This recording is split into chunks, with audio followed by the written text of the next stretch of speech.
తెలంగాణలో వరి వేయొద్దు, రాష్ట్రంలో వరి సాగు అవసరమే లేదు. ఇంత ధాన్యం ఎవరికి అవసరం? బియ్యం లేక ఎవరు చచ్చిపోతలేరు. యూరియా అడ్డగోలుగా వాడుతున్నారు. బీజేపీ ఎంపీ కొండా విశ్వేశ్వరరెడ్డి వ్యాఖ్య. తెలంగాణ రైతులపై బీజేపీ మరో కుట్ర. యూరియా కోత అందులో భాగమేనా? ఒక్కసారి బీజేపీ కోయాలని అడుగుదాం. మరి తెలంగాణలో వరి వేయొద్దు అనేది ఇప్పుడు ఈయనెవరు? కొండ విశ్వేశ్వరరెడ్డి. కేంద్రంలోని బీజేపీ ప్రభుత్వం తెలంగాణ వరి రైతులపై మరో కుట్రకు తెరలేపిందా? తాజాగా వరి సాగు, యూరియా వినియోగంపై బీజేపీ ఎంపీ కొండ విశ్వేశ్వరరెడ్డి చేసిన వ్యాఖ్యలతో మొదలైన సందేహం. ఇది 3 ఏళ్ల కిందట యాసంగి ధాన్యం కొనుగోలు చేయకుండా కొర్రీలు పెట్టిన సంగతి. ఇప్పుడు ఆయన మీరు బీఆర్ఎస్ కోజాలు వండబెట్టి అప్పుడు ఆయన వండబెట్టిర్రు, రైతుల రోడ్ల మీద అన్నవో రామచంద్ర అనిపించారు. సరే, ఇప్పుడు ఈ కథ ఇట్లా ఉంచితే ఒకటి బీజేపీ కోయిలాకు ఫోన్ చేసి అరుచుకుందాము. అసలు ఏంది మరి, ఎందుకు మాట్లాడుతుంది ఇట్లా?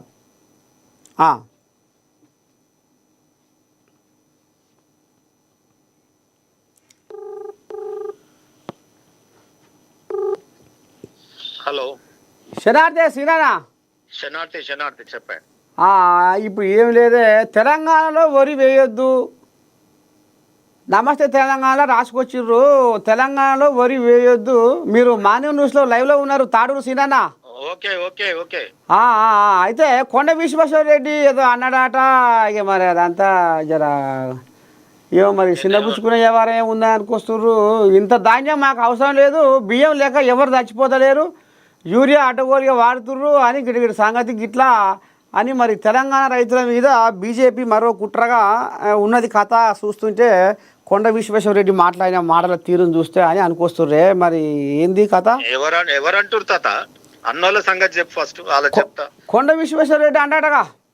కాదు, ఇది మేము మాట్లాడిన దాని మీద ఇంతకుముందు బీఆర్ఎస్ పార్టీ కలెక్టర్ ప్రభుత్వం ఉన్నప్పుడు ఆయన ఎవరు, మన వెంకటరామరెడ్డి కలెక్టర్ ఏమన్నాడు? వరి వేస్తే ఊరేసుకోవాల్సి వస్తుంది అని అన్నాడా లేదా? మరి అప్పుడు ఆ రోజు రైతులని ఎందుకు వరి వేయొద్దని చెప్పింది ఆ పార్టీ, ప్రతిపక్ష పార్టీ? సో ఆ రోజు ప్రభుత్వంలో ఉన్నప్పుడు ఒక మాట, ఈ రోజు ఒక మాట.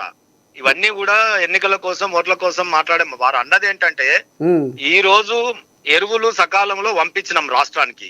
ఆ పంపించిన దాన్ని ఒక 30 రూపాయలు ట్రాన్స్పోర్ట్ ఖర్చు అవుతుంది అని చెప్పి ప్రభుత్వం మీనమేషాలు లెక్క పెడుతూ ఇవాళ 2.5 లక్షల టన్నులు పంపితే దాంట్లో పోయినసారి మిగిలిచ్చారు. మళ్ళీ ఈసారి కూడా సకాలంలో పంపిస్తే దాన్ని పంపిణీ చేస్తలేదు, సకాలంలో ఇండెంట్ చేస్తలేరు. పుష్కలమైన ఎరువు ఉంది, సబ్సిడీ ఎవరిస్తున్నారు? మేమే కదా. సో మరి ఈ రోజు మీరు ఏ రైతునన్ను అడగండి, మోడీ పంపిన ఎరువు వచ్చింది కానీ ఇప్పుడు ఈయన పంపుతలేడు. ఇక్కడ ఉన్నటువంటి కాంగ్రెస్ ప్రభుత్వం, గతంలో బీఆర్ఎస్ ప్రభుత్వం అయితే ఇండెంటే సకాలంలో పెట్టకపోవు. ఇదేంటంటే ఎన్నికల తరుణంలో ఇటువంటివి జరుగుతాయి. ఇప్పుడు స్థానిక సంస్థల ఎన్నికలు వచ్చినాయి. సో కాబట్టి ఆ ఓట్లలో మమ్మల్ని బదలాం చేయాలంటే ఏదో ఒక రకంగా చెప్పాలి. వారు ఏ యాంగిల్లో అన్నారు, వారు ఎక్కడ మాట్లాడినారు, ఏ సందర్భంలో మాట్లాడినారు అనేది. ఇవాళ సన్న బియ్యం ఇయ్యంగానే మంత్రులందరూ పోయి వాళ్ళ ఇళ్లలో తింటురు. దొడ్డు బియ్యం ఇచ్చినాడు ఎవడు పోయి తినలే. అది ఏ రకంగా మళ్ళీ ఇచ్చి ఫోటోలు వాళ్ళ ఖర్చు చూడాలి. వాళ్ళ తెచ్చుకున్న రేషన్ బియ్యం ఏమో గానీ ఈ మంత్రులు వచ్చి తినిపోతే మళ్ళా ఒక 6 నెలలు రేషన్ బియ్యం వచ్చినా వెళ్ళదు.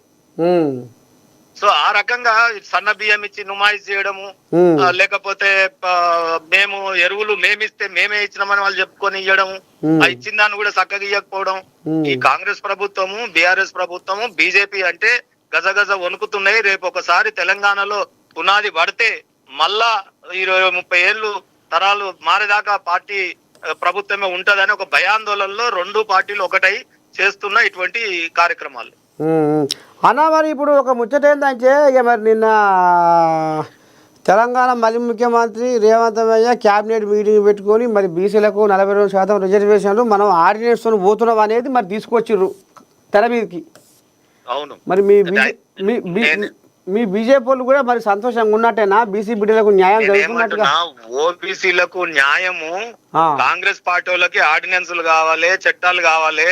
మేము ఈ 60 ఏళ్లలో ఏ చట్టాలు కూడా కాంగ్రెస్ పార్టీ చేయలే ఓబీసీలకు. అయినా ఇవాళ దేశ ప్రధానమంత్రిని, మోడీ గారిని 3 సార్లు హ్యాట్రిక్ ప్రధానమంత్రిగా చేయగలను. అంత పెద్ద పోస్ట్ ఇవ్వాలంటే రాహుల్ గాంధీ కుటుంబానికి గాంధీ కుటుంబానికి దిల్లే ఉండదు, అంత దిల్దారులు కాదు.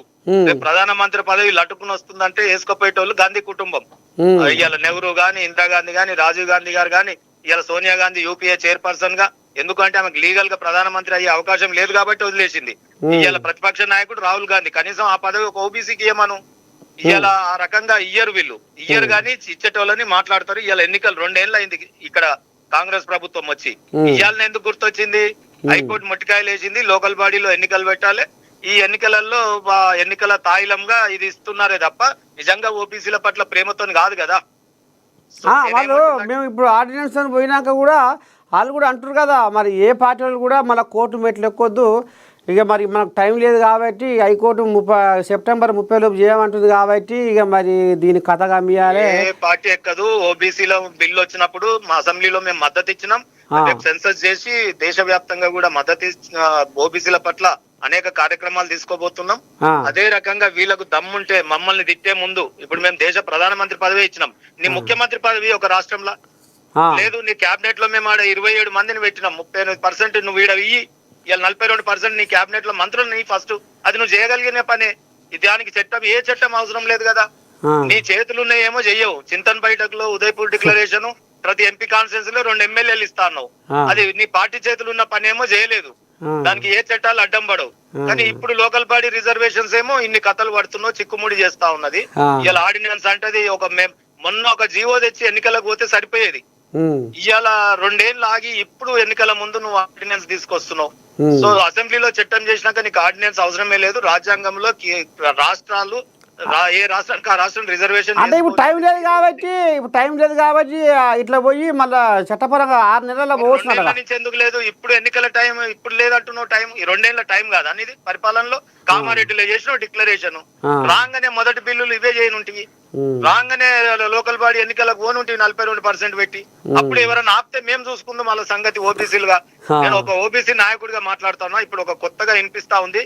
ఇవాళ పేపర్లు చూసినాం, ఇవాళ బీఆర్ఎస్ పార్టీ యొక్క కరపత్రంగా ఉండే ఒక పేపర్ లో మొత్తం నెగిటివ్ వార్త రాసిరు ఓబీసీలకు. ఎట్లా కోర్టుకు పోవచ్చు, ఎంత పర్సెంటేజ్ మించవచ్చు, ఇదైతదేమో అదైతదేమో అనే ఒక ఇదిగా రాసినారు ఆ రాతలు. రేపు లీగల్ టీమ్స్ తెలంగాణ భవన్ లో ఇంతకుముందు సోషల్ మీడియా వాళ్ళకి ఇన్నోవాళ్ళు ఇచ్చి పేమెంట్లు ఇచ్చి పెట్టుకున్నది, యూట్యూబర్లకి పేమెంట్లు ఇచ్చి పెట్టుకున్నది. ఇవాళ లీగల్ గా 15 మంది లాయర్లని తెలంగాణ భవన్ లో నిత్యం పెట్టుకుని వాళ్ళకి ఇన్నోవాళ్ళు డబ్బులు ఇచ్చి అక్కడ జాతున్నది. రేపు అటువంటి వాళ్ళు ఇండైరెక్ట్ గా ఎవరన్నా బీఆర్ఎస్ పార్టీ కేసులు వేస్తే కూడా ఓబీసీ సంఘాలు ఇక్కడ ఊరుకోవు, ఈ రాష్ట్రంలో ఉన్న సంఘాలని చెప్తా ఉన్నాం. ఏ రూపంలో ఓబీసీలకు న్యాయం జరిగినా మేము స్వాగతిస్తాం. ఓబీసీలకు న్యాయం జరగాలి, అది చట్టాల ద్వారా జరిగితే మాకు మంచిది. లేదు నీ పార్టీ ద్వారా ముందే ఇచ్చేది ఉంటుంది. నీ చరిత్ర ఖరాబ్ ఉంది కదా. నెహ్రూ వ్యతిరేకమేనా, ఇందిరాగాంధీ వ్యతిరేకమేనా? ఇప్పుడు మీరు ముఖ్యమంత్రులు మీరు ఇచ్చిన దగ్గర అంతా ఓసీలేనా? మేము ముఖ్యమంత్రులను ఇచ్చినాం, కేబినెట్ మంత్రులను ఇచ్చినాం, ఎన్సీపీసీకి స్టేటస్ రాజ్యాంగ హోదా కల్పించినాం. ఇవాళ రాజ్యసభకు ఓబీసీనే పెట్టినాం, ఒక ఆదివాసీ బిడ్డను ప్రెసిడెంట్ గా పెట్టినాం. ఇట్లా మీ పార్టీ పరంగా నీ చేతిలో ఉన్న పని, రాహుల్ గాంధీ చేతిలో ఫస్ట్ ముఖ్యమంత్రి బీసీ నీకు ఇయ్యమని ఇక్కడ మాట్లాడమని నేను చిత్తశుద్ధి. నీ చేతిలో ఉన్న పనే, దానికి ఏ చట్టం అక్కర్లేదు. ఏ రాజ్యాంగం పుస్తకం పట్టుకొని తిరుగుతున్నావు, ఆ రాజ్యాంగం అక్కర్నే లేదు. నువ్వు ముఖ్యమంత్రి చేయాలంటే తెల్లారే రేవంత్ రెడ్డి గారిని తీసి ఓబీసీ ముఖ్యమంత్రిని పెట్టవచ్చు. అలా ఓబీసీ మాట మాట్లాడితే మళ్ళా నెలకొట్టే కదా. అలా సామాజిక తెలంగాణ అంటుంటే కవితని కేటీఆర్ గారు మొత్తం వారి మీదనే వ్యతిరేకం చేస్తున్నారు కదా, కేసీఆర్ కేటీఆర్. సో సామాజిక తెలంగాణ అంటే చాలా పార్టీలలో బయట పడుతున్నారు వాళ్ళ దాంట్లోకి. మేము ప్రధానమంత్రులనే చేస్తున్నాం మేము ఓపెన్ గా. ఇంకేం కావాలో చెప్పండి. మా పరిపాలనలో ఇవాళ వేరే వర్గాల వాళ్ళు అన్ని ఓబీసీలకైనా అనేటట్టు ఇస్తున్నాం మేము. కాంగ్రెస్ వాళ్ళు ఏమంటారు, ఇప్పుడు మమ్మల్ని చూసే మా అడుగుజాడల్లో బీజేపీ వాళ్ళు నడుస్తున్నారు. మేము బీసీ కులగారని పెట్టినాకనే వాళ్ళు మమ్మల్ని చూసే వాళ్ళు మాయనకంగా నడుస్తున్నారు అని ఇప్పుడు వాళ్ళు అంటారు. అంటే మాకు బీసీల మీద ప్రేమ మాకున్నట్ట వాళ్ళకున్నట్ట అని వీళ్ళు అంటారు. కాంగ్రెస్ లో వేసుకొని ఇచ్చిన బూట్లని కేసీఆర్ వేసుకొని నడుస్తాడు. ఇప్పుడు బీఆర్ఎస్ పార్టీ నడుస్తుంది. మేమెందుకు నడుస్తామండి? దేశంలో కాంగ్రెస్ కు వ్యతిరేకంగా పుట్టింది శ్యామ్ ప్రసాద్ ముఖర్జీ గారు. కాంగ్రెస్ వ్యతిరేకంగా అంబేద్కర్ గారు రాజీనామాలు చేసి ఆయన వేరే పార్టీ పెట్టుకొని పోటీ చేసినాడు. కాంగ్రెస్ మీద ఈనాటిది కాదు మా పోరాటం. అంబేద్కర్ గారు మొదలు పెట్టినారు, శ్యామ్ ప్రసాద్ ముఖర్జీ గారు మొదలు పెట్టినారు. ఈ రోజు మేము అనేక పోరాటాలు కాంగ్రెస్ మీద చేస్తున్నాం. ఈ దేశానికి పట్టిన దరిద్రాన్ని దుల్పడానికి మేము ఇవాళ కష్టపడాల్సి వస్తుంది. ఇవాళ బీసీలకు ఇయ్యాలే చర్చ జరుగుతుంది, ఆర్డినెన్స్ తేవాల్సిన పరిస్థితి 75 ఏళ్ల స్వాతంత్రం తర్వాత ఇవాళ వచ్చింది. ఎందుకు వచ్చింది ఇవాళ? నువ్వు చేసుంటే ఆ రోజే చట్ట ప్రకారం దేశంలో సెన్సస్ చేసి ఓబీసీల లెక్క తేల్చి నువ్వు రిజర్వేషన్ ఇచ్చుంటే ఇవాళ నువ్వు ఇట్లా రాహుల్ గాంధీ ఓబీసీల పక్షాన మాట్లాడుకుంటూ మునిమన్మడికి తిరగాల్సిన పరిస్థితి రాకపోవు కదా. నెహ్రూ ఇచ్చుంటే, వాళ్ళ నాయనమ్మ ఇచ్చుంటే మన్మన్కి ఇవాళ తిరిగిన పరిస్థితి రాకపోవు కదా. వాళ్ళ నాయన రాజీవ్ గాంధీ చేస్తుంటే ఇవాళ మన్మన్కి ఇంత కష్టపడాల్సిన అవసరం లేదు కదా. ఇవాళ మాతో తిట్లు పడుకుంటూ ఆయన తిరుగుతా ఉన్నాడు. సో ఆ రోజే ఓబీసీలకు వీళ్ళు చట్టాలు చేస్తుంటే ఇవాళ ఈ ఆర్డినెన్స్లు ఎందుకు మాకు? మేము ఆర్డినెన్స్లు కాదు, రేపు రాబోయే చట్ట ప్రకారమే ఓబీసీలకు న్యాయం చేస్తాం. పార్లమెంట్ లో రేపు సెన్సస్ అయిపోయిన తర్వాత ఇవాళ ఓబీసీలను లెక్క చేస్తా ఉన్నాం మేము, ఇది సెన్సస్ లో కూడా. మరి ఎందుకు చేయలే 60 ఏళ్ళు కాంగ్రెస్ పార్టీ? సరే శనార్థే మరి మాటలన్నీ వినకు తాతను. నీకు ఇప్పటి వరకు పెన్షన్ వేయలేదు కదా తాత, 4000 ఇస్తామని. ఇప్పుడు నా శుద్ధి ఎందుకు? లోకం మీద వ్యవహారం మాట్లాడు. నేను లోకం మీద వ్యవహారం ఓకే. నువ్వు నిజంగా తాతలకు ఇవాళ పెన్షన్ పెంచుతామన్నాడు, 4000 ఇస్తామని ఓట్లేసుకొని పోయిండు, ఇచ్చిండా? తాత నువ్వు గొంగడేస్తున్నావు, నువ్వు ఒక యాదవ్ లెక్క కనిపిస్తున్నావు, నువ్వు కుర్మాయిల లెక్క కనిపిస్తున్నావు, నువ్వు కుమ్మరాయన లెక్క కనిపిస్తున్నావు, నువ్వు సాగలాయన లెక్క మంచిగా ఉన్నావు నువ్వు. మరి ఇన్ని వర్గాల పక్షంగా నువ్వు ఉన్నావు. నువ్వు చెప్పు ఇవాళ ఓబీసీలకు వాళ్ళ మేమా అనేది నీకే తెలవాలి.